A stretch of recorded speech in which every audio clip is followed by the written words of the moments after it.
Culture is the embodiment, it's the living, breathing example of what we choose to value.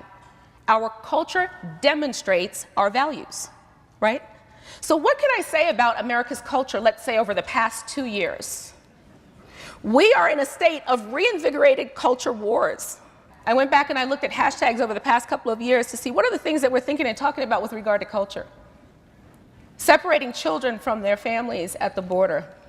Fake news, some people are talking a lot about fake news, right? The Muslim ban. March for Our Lives. Gun violence. We have a lot of problems when it comes to culture. Now, these things that I just mentioned happen at a macro level in a lot of ways and become a part of this national conversation.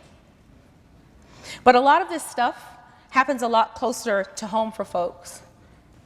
This is what happened in Starbucks. Isn't it crazy that I can say, did you hear what happened at Starbucks, and you know what I'm talking about?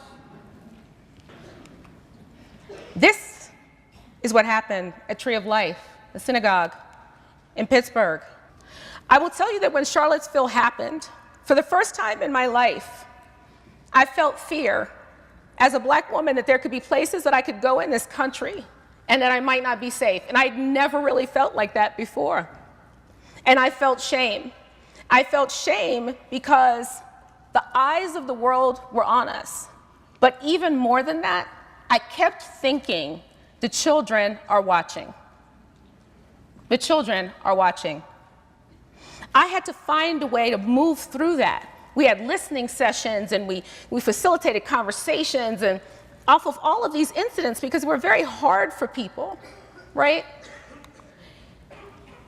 And I started to feel like this. And it says they tried to bury us, they didn't know we were seeds. I had to look and find hope in each of those situations. And so here's what gave me hope. Melissa and Michelle were the two women who were in Starbucks, one who advocated for the two young men and one who actually filmed the incident. Had that not happened, we may not know that Starbucks happened.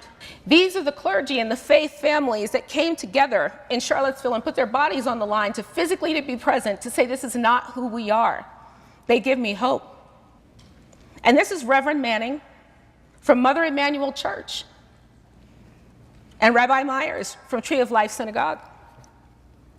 Reverend Manning, having gone through the same situation of having congregants murdered while in worship, said that he had to travel to come and to give Rabbi Myers this hug.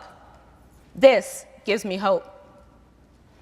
The reality is that we have always been a nation that struggles with identities. So the question is, how do we get from there to where we hope to be?